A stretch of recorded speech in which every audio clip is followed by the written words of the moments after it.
وأشهد أن لا إله إلا الله وحده لا شريك له وأشهد أن محمدا عبده ورسوله اللهم صل على محمد وعلى آله وصحبه ومن اهتدى بهديه واقتفى أثره واستنى بسنته إلى يوم الدين أما بعد. Para hadirin, bapak-bapak dan ikhwah dan akhwat hafizakumullahu ta'ala jami'an. Alhamdulillah kita banyak bersyukur kepada Allah Subhanahu wa taala atas limpahan rahmat, curahan nikmat pada kita semuanya. Pada malam hari ini, di malam Ahad, kita sudah memasuki malam kedua di bulan Safar 1447 Hijriah. Kita sudah ditinggalkan oleh bulan Muharram dan sekarang kita masuk bulan baru, bulan kedua, dan malam ini adalah malam kedua di bulan Safar 1447 Hijriah. Kita berharap semoga amalan-amalan kita di sisi Allah telah tercatat pahala-pahala yang mulia, yang sempurna di sisinya. Karena dengan kepergian bulan Muharram artinya kita sudah ditinggalkan oleh bulan-bulan agung, bulan-bulan mulia, dan tidak datang kecuali nanti di bulan ketujuh, ya, bulan Rajab. Jadi bulan kita bulan Safar, lalu bulan Rabiul Awal, lalu Rabiul Akhir, lalu Jumada Al-Ula dan Jumada Al-Akhirah. Beberapa bulan ke depan ini bulan yang tidak ada keistimewaan khusus, berbeda dengan bulan suci Ramadan dan 4 bulan yang disebut dengan bulan haram. Namun tentu saja sebagai seorang muslim tidak ada kata henti dalam ibadah. Selama Allah masih memberikan umur kepada kita, maka artinya Allah masih memberikan kesempatan kepada kita untuk beribadah kepadanya, memperbanyak pundi-pundi pahala kita, dan memanfaatkan umur yang Allah manahkan dalam ketaatan-ketaatan kepada Allah Subhanahu wa taala. Karena yang kita ibadahi, yang kita taati, yang kita laksanakan kebaikan karenanya adalah Allah Subhanahu wa taala, pemilik segala bulan. Dan Allah menguji kita dengan waktu-waktu tersebut. Ya, keberadaan bulan-bulan yang agung hanyalah untuk melihat sejauh mana semangat kita, kesungguhan kita untuk memanfaatkannya. Bukan berarti kepergian bulan-bulan mulia berarti kita juga berhenti untuk melakukan amal soleh atau kehilangan semangat, ya, dalam melakukan amal-amal soleh. Hadirin sekalian, pembahasan kita dalam malam Ahad ini sebagaimana biasanya adalah pengkajian kitab Riyadhus Shalihin min kalami Sayyidil Mursalin. Kitab Riyadhus Shalihin, tamannya orang-orang soleh, min kalami Sayyidil Mursalin, tamannya orang-orang soleh ini berisikan sabda dari pemimpin para rasul, yaitu Nabi kita Muhammad sallallahu alaihi wasallam. Kitab hadis ini adalah buah karya dari Al-Imam Abu Zakaria Yahya bin Sharaf An-Nawawi rahimahullahu ta'ala. Kitab hadis karya dari Imam Nawawi, salah seorang ulama besar kaum muslimin yang wafat tahun 676 Hijriah rahimahullahu ta'ala rahmatan wasi'ah. Dan sebagaimana yang kita ketahui dalam beberapa pertemuan kita, bahkan sudah lebih dari 20 kali pertemuan kita masih membahas tentang Kitabul Jihad, yang memang hadis-hadis yang dicantumkan oleh Imam Nawawi terkait dengan jihad ini sangat-sangat banyak. Hadis-hadis yang sahih terkait dengan masalah jihad ini memang sangat-sangat banyak, sehingga wajar jika Imam Nawawi menyebutkan sekian banyak hadis yang membutuhkan puluhan kali pertemuan ya untuk kita membahas masalah ini. Jamaah sekalian, pada pertemuan kita yang paling terakhir kita sudah membaca hadis yang ke-1342, hadis Jabir radhiyallahu taala anhu. Gitu ya. Ya, hadis Jabir radhiyallahu anhu yang menyebutkan tentang sabda Nabi kita sallallahu alaihi wasallam bahwa ketika Nabi kita sallallahu alaihi wasallam dan para sahabat melakukan perjalanan peperangan jihad fisabilillah dalam perang Tabuk, beliau mengingatkan bahwa di kota Madinah ada sebagian sahabat, ada sebagian kaum muslimin yang tidak ikut bersama dengan kita dalam jihad ini. Mereka tetap di Madinah, tidak ikut berjalan perjalanan yang sulit, perjalanan yang jauh ke Tabuk, dan juga mereka tidak menempuh lembah-lembah, gunung-gunung yang mereka tempuh waktu itu. Namun pahala mereka juga mereka dapatkan. Ya, mereka walaupun tidak terlibat langsung, tidak terjun langsung dalam perjalanan jihad dan dalam jihad, tapi mereka pun masih mendapatkan pahala. Dan hal itu disebabkan karena mereka punya azam, punya niat, punya keinginan yang sangat kuat untuk ikut juga berjihad. Namun mereka terhalangi oleh uzur yang syar'i. Mereka memiliki uzur yang dibenarkan oleh syariat, maka walaupun mereka tidak langsung melakukan amalan jihad, namun keinginan mereka yang terus ada pada hati-hati mereka dan mungkin kesedihan mereka karena tidak sempat untuk terlibat langsung menjadikan Allah Subhanahu wa taala mencatatkan pada mereka pahala perjalanan-perjalanan jauh yang berat yang dirasakan oleh sahabat sehingga mereka mendapatkan pahala besar.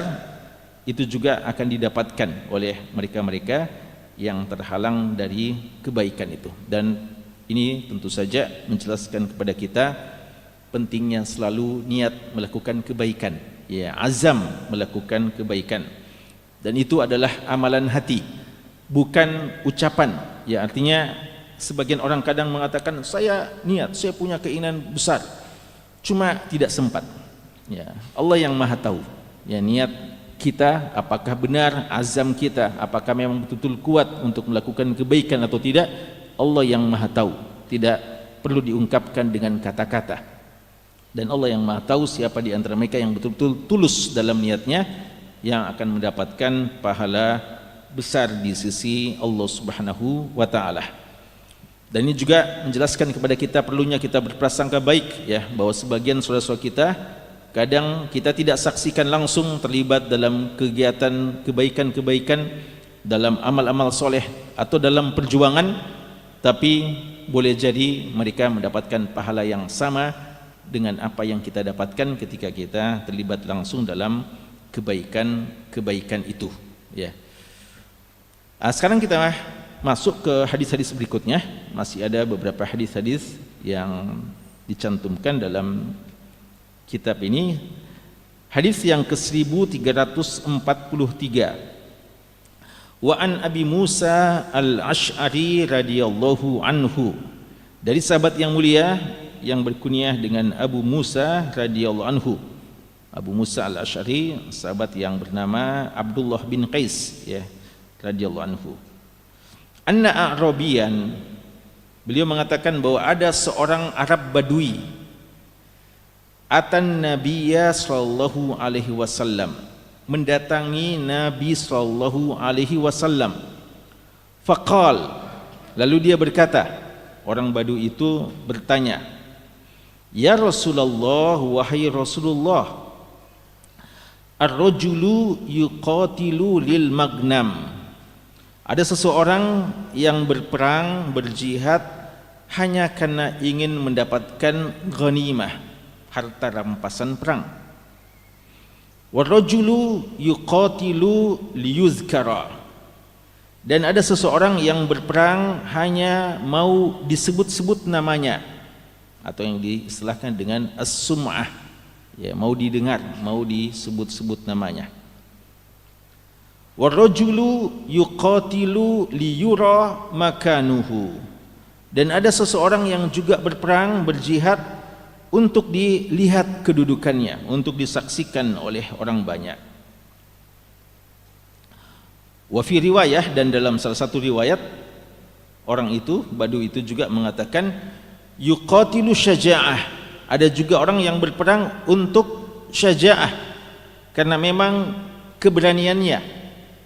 Jadi dia berperang karena memang pemberani, suka berperang. Wa yuqatilu hamiyah, karena semangat tertentu, membela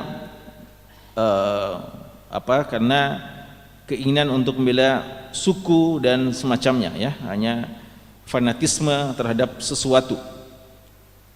Wa fi riwayah, dan dalam riwayat yang lain, wa yuqatilu ghadaba, ada orang yang berjihad, berperang hanya karena kemarahannya. Faman fi sabilillah, siapa di antara mereka ini semuanya yang berjihad dengan berbagai macam niat-niat yang ada, siapa di antara mereka yang dikatakan sebagai mujahid fi sabilillah? Faqala Rasulullah sallallahu alaihi wasallam, Rasulullah sallallahu alaihi wasallam menjawab, man qatala litakuna kalimatullahi hiyal ulya, barang siapa yang berjihad, berperang dengan niat agar kalimat Allah adalah kalimat yang tertinggi, fahuwa fi sabilillah, maka itulah yang dikatakan sebagai mujahid fi sabilillah. Muttafaqun alaih. Hadis ini adalah hadis yang sahih, diriwayatkan oleh Imam Bukhari dan Imam Muslim. Jemaah sekalian, hadis kita ini juga dicantumkan oleh Imam Nawawi rahimahullah dalam bab yang pertama dalam Riyadhus Shalihin. Bagi yang membaca Riyadhus Shalihin di bab pertama, di hadis ke-8, hadis ini juga dicantumkan, ya, hadis ini juga dicantumkan. Jadi sebenarnya di sini sudah pernah dibahas, ya, tapi entah di tahun keberapa, ya. Jadi mungkin tidak ada di antara kita yang sempat ikut, atau ikut tapi sudah lupa-lupa, ya, maka tidak apa-apa, kita jelaskan lagi hadis kita ini. Hadis ini juga masih menjelaskan tentang pentingnya persoalan niat dalam jihad. Di sini Abu Musa al-Asy'ari radhiyallahu anhu menyebutkan ada seorang badui, ya. Jadi ini badui memang anugerah Allah kepada umat ini, ya. Jadi orang badui itu di satu sisi kadang membuat masalah, ya.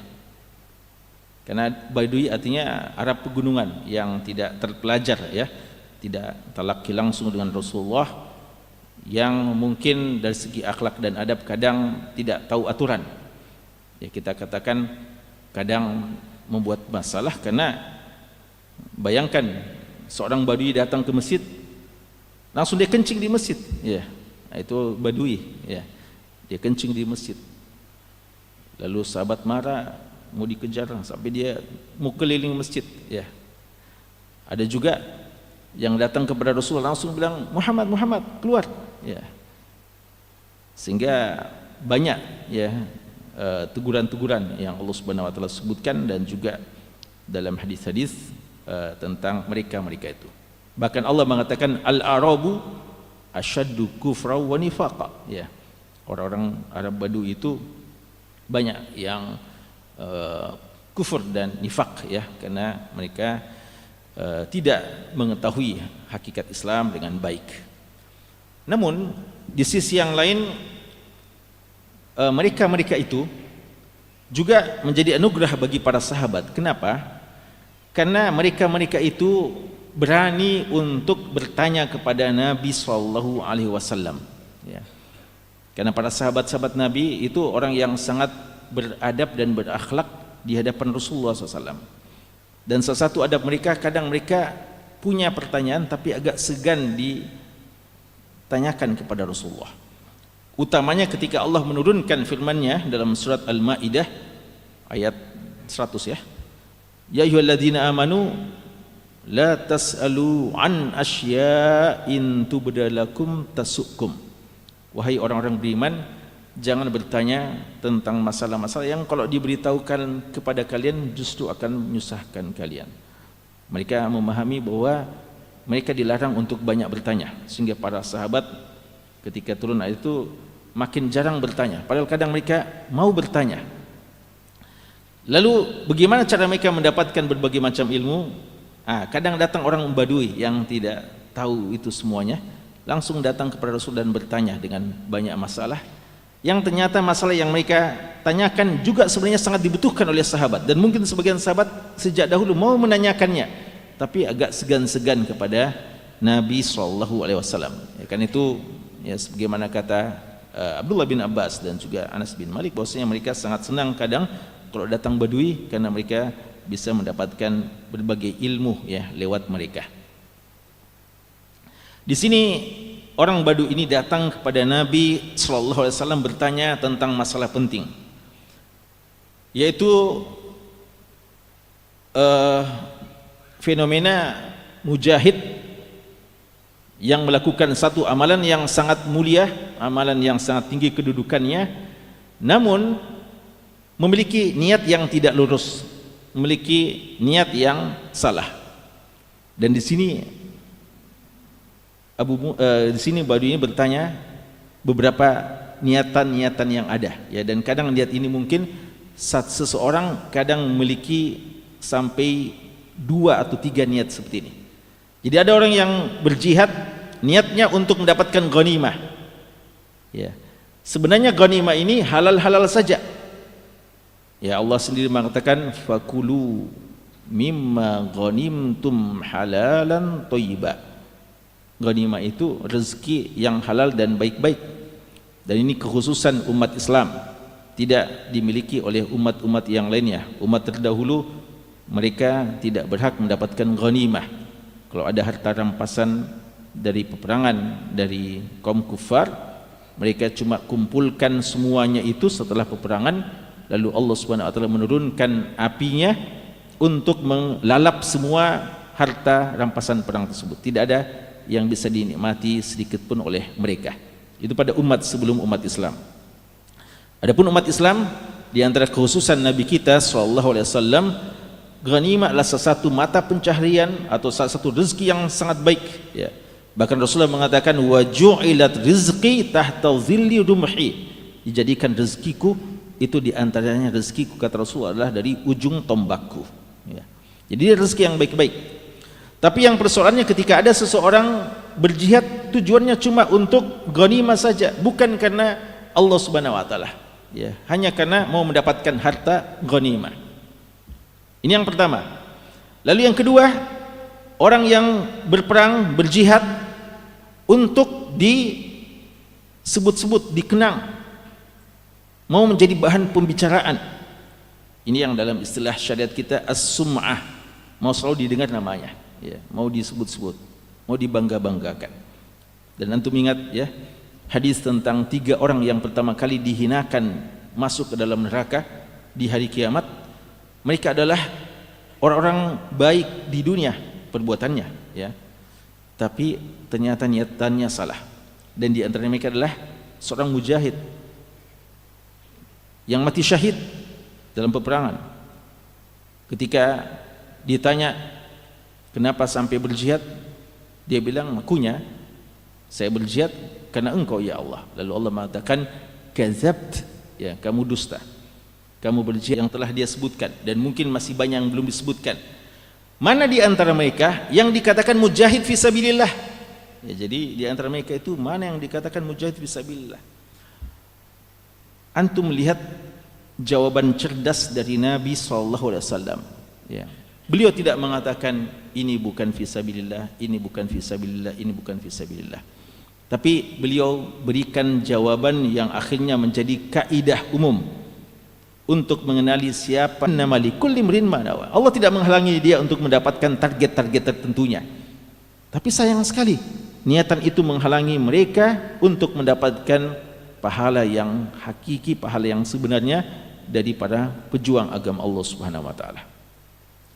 Dan hadis ini juga menjelaskan kepada kita jamaah sekalian bahwa untuk menjadikan kalimat Allah hiyal ulyah itu dengan jihad, ya. Bagaimana kita selalu mengatakan li'i'la'i kalimatillah, kita mau tinggikan kalimat Allah. Umat Islam tidak akan bisa mendapatkan wibawanya, tidak akan bisa mendapatkan kemuliaannya, izzahnya, dan agama ini tidak bisa tinggi kecuali dengan jihad fisabilillah. Dan kapan kita meninggalkannya? Wa taraktumul jihadah sallatallahu alaikum zulla. Kapan kita tinggalkan jihad, maka yang ada pada umat kita lah kehinaan.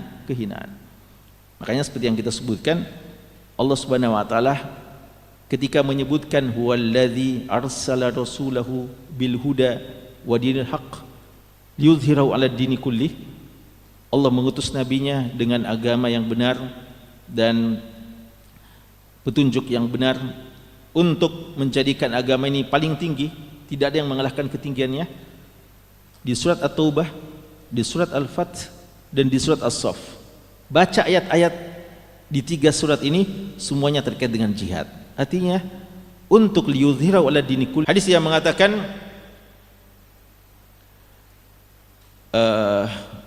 al-islamu ya'lu wa la yu'la.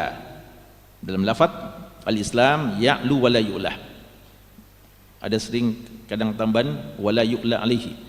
Islam itu tinggi dan tidak ada yang mengalahkan ketinggiannya. Hadis ini jamaah sekalian, Islam tinggi dan tidak ada yang bisa mengalahkan ketinggiannya. Antum lihat fikih Imam Ibnu Hajar Asqalani rahimahullah, beliau tempatkan hadis ini dalam kitab apa? Kalau kita cari dalam Bulughul Maram hadis ini, kita akan dapatkan hadis Islam tinggi dan tidak ada yang mengalahkan ketinggiannya. Ternyata Ibnu Hajar mencantumkannya dalam kitab tentang jihad, ya. Beliau mau mengingatkan kita bahwa Islam itu tinggi dan tidak ada yang mengalahkan ketinggiannya, itu dengan jihad fisabilillah. Karena memang jihad itu kata Rasulullah apa? Zirwatu sanamil Islam. Islam ketika diperumpamakan dengan bangunan, lalu salat adalah tiangnya, lalu puncaknya zirwatu sanam, puncak dari bangunan Islam adalah al-jihad kata Rasulullah SAW, ya. Maka ini mengingatkan kepada kita bahwa kita akan terus hina ketika kita meninggalkan jihad, dan Islam akan mulia ketika kita memuliakannya dengan syariat jihad fisabilillah. Tentu saja dengan syariat yang sesungguhnya, ya, jihad yang benar sesuai dengan rambu-rambu syariat dan sesuai dengan adab-adab yang diajarkan oleh syariat dalam berjihad fisabilillah.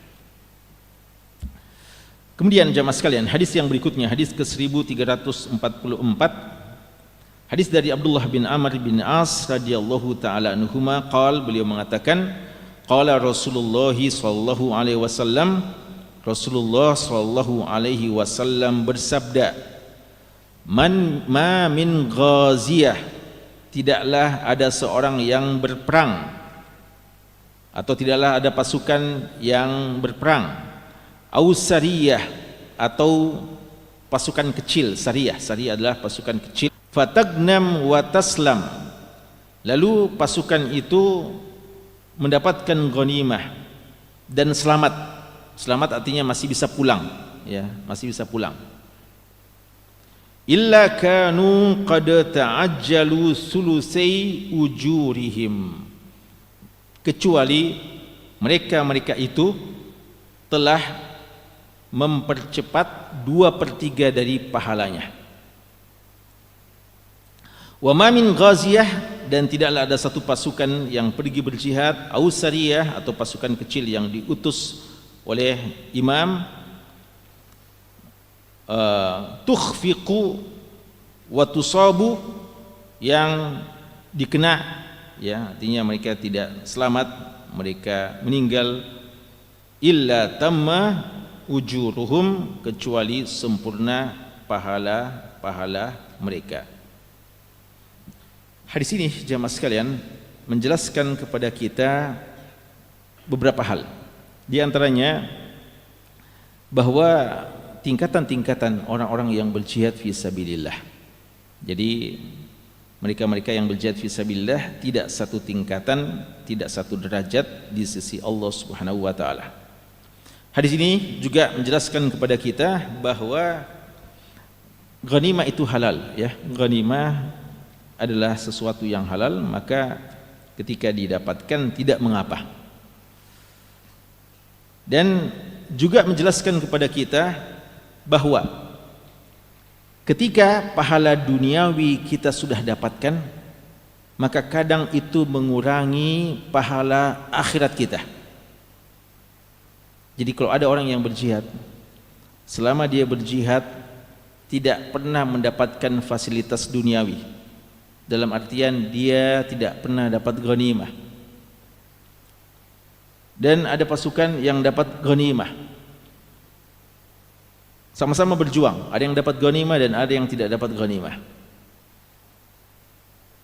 Yang lebih besar pahalanya di sisi Allah yang tidak dapat, karena dia akan dapatkan pahala sempurna di sisi Allah.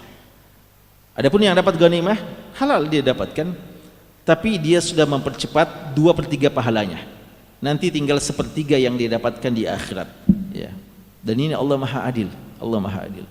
Makanya Abdurrahman bin Auf dahulu, kenapa beliau kadang menangis di Madinah ketika memakan makanan yang enak-enak, padahal makanan beliau adalah dari rezeki yang halal. Tidak ada yang mengingkari bahwasanya Abdurrahman bin Auf seorang pedagang yang sangat sukses, tapi juga sangat jujur, terpercaya, dan dermawan dan seterusnya. Tapi kenapa kadang beliau ketika menikmati makanan yang halal itu, bahkan kadang beliau berhenti tidak jadi menikmatinya? Karena beliau mengingat tentang Mus'ab bin Umair radhiyallahu anhu, mengingat tentang Hamzah dan sebagian sahabat-sahabat yang tidak sempat atau belum sempat menikmati kemakmuran sahabat setelah jauh lama dalam perjuangan. Ya, perjuangan ini kan memang ada dinamikanya. Ya, awal-awal selalu perjuangan itu sangat berat dan tidak mendapatkan fasilitas apa-apa. Dan nanti Allah Subhanahu wa taala berikan rezeki kita juga, ya. Di samping kita terus berjuang, tapi alhamdulillah rezeki sudah dimudahkan, ya. Abdurrahman bin Auf radhiyallahu anhu khawatir ini, ya, tanda bahwasanya Allah lebih cinta kepada Mus'ab bin Umair dan lebih cinta kepada Hamzah dan sahabat-sahabat yang sudah duluan dalam perjuangan dan dipanggil oleh Allah Subhanahu wa taala. Karena mereka sampai meninggalnya, ya, kita ingat Mus'ab bin Umair sampai meninggalnya untuk dapat kafan saja sangat susah, ya.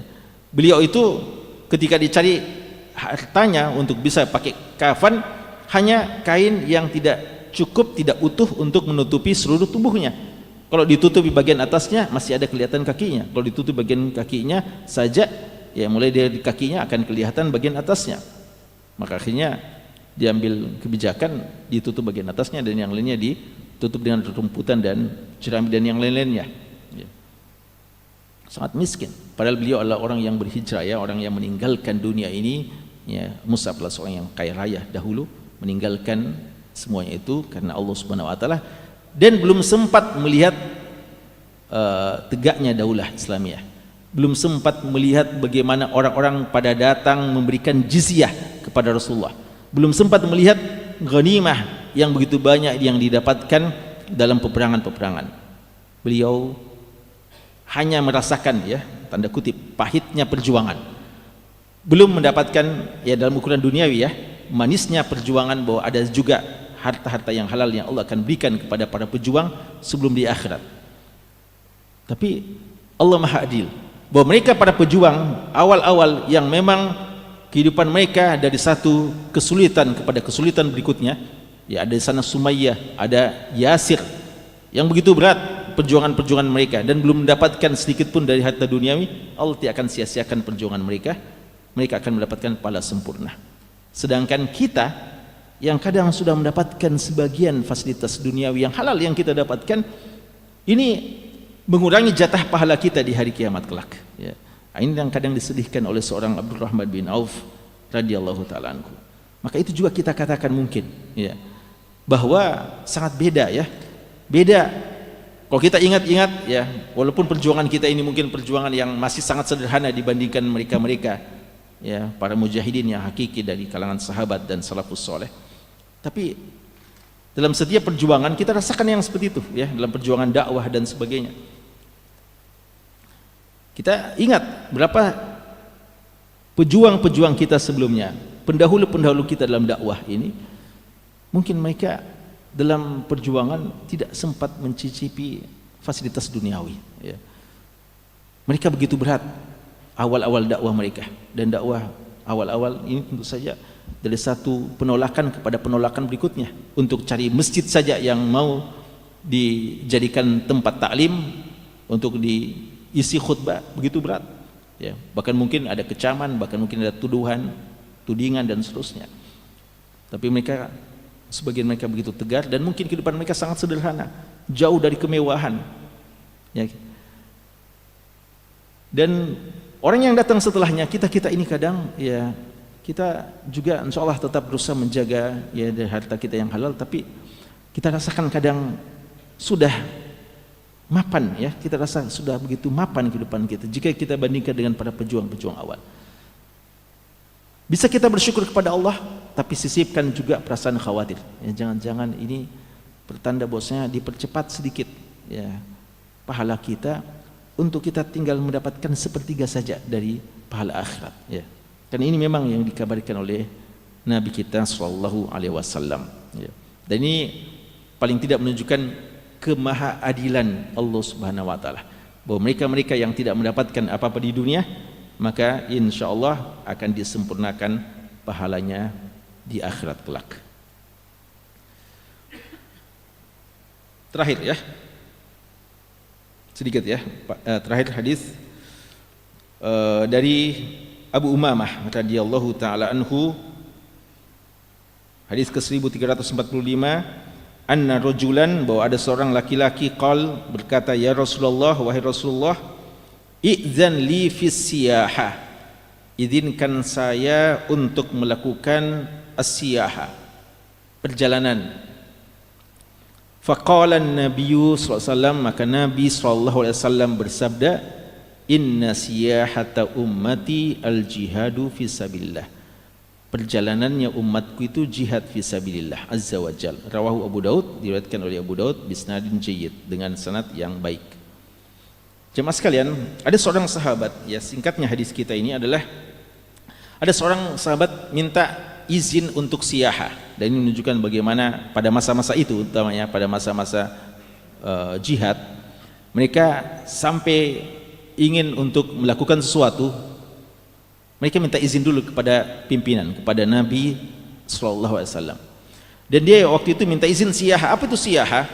Kalau bahasa kita hari ini, siyahah itu piknik ya, mengadakan camping atau traveling dan yang lain-lain ya. Orang yang mau pergi untuk santai-santai, pergi untuk tamasya, untuk keliling-keliling melihat apalah ya.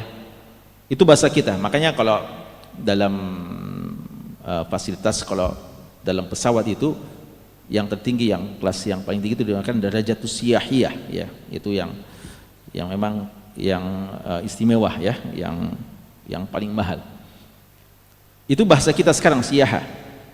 Tapi siyahah juga dalam bahasa syariat, dan itu ada dalam Al-Quran, as-saihun. As-saihun itu artinya orang yang pergi beruzlah, melakukan ibadah-ibadah ya, seperti orang-orang terdahulu ya, ahlul kitab yang pergi di lereng-lereng gunung untuk beruzlah, beribadah, bertapa ya, bersemedi ya, meditasi dan yang semacamnya. Itu juga dinamakan siyahah. Jadi orang ini entah dia minta izin untuk pergi santai-santai, atau dia minta izin, dan ini kemungkinan paling besar, dia mau pergi beruzlah, menjauh ya, untuk konsentrasi ibadah. Apa kata Rasulullah?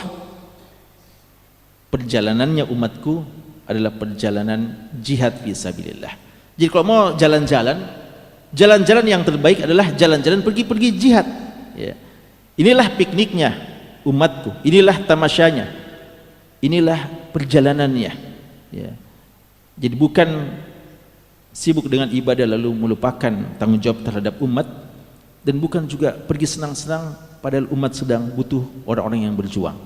Ya, maka Rasulullah bilang, ya kalau suka jalan-jalan maka sangat mulia ya. Dulu perjalanan Rasulullah itu cuma dua memang ya. Entah pergi haji dan umrah atau pergi berjihad fisabilillah ya. Jadi ini prinsip ya yang ada pada mereka-mereka, pada pejuang di masa-masa itu. Tentu saja ya ini tidak menunjukkan bahwasanya yang seperti tadi tidak boleh, tapi paling tidak menggugah kita bahwa di masa-masa sulit seperti itu, ketika mereka melakukan jihad, itulah piknik mereka, itulah kenikmatan mereka, itulah perjalanan mereka, itulah jalan-jalan mereka ya. Karena bayangkan mereka kadang ada pergi Tabuk, ada pergi Mu'tah, ada pergi Khaybar, keliling dunia mereka itu ya. Umat Islam di masa itu keliling dunia untuk jihad fisabilillah. Jadi kalau mau keliling-keliling ya kelilingnya untuk itu ya. Dalam ya kalau kita saat sekarang mungkin dalam dakwah fisabilillah ya, dakwah fisabilillah. Tapi kalau sekedar keliling untuk santai, traveling ya, untuk sekedar melihat ini dan itu lalu menghabiskan biaya padahal di sana ada tanggung jawab yang lebih besar kepada umat, ini tentu saja perlu jadikan bahan perenungan ya, perlu untuk kita berpikir, karena kewajiban di depan mata kita begitu besar untuk umat Islam hari ini. Wallahu ta'ala alam, sallallahu ala nabiyina Muhammad wa ala alihi wa sahbihi wa sallam, wa akhiru da'wana alhamdulillahi rabbil alamin.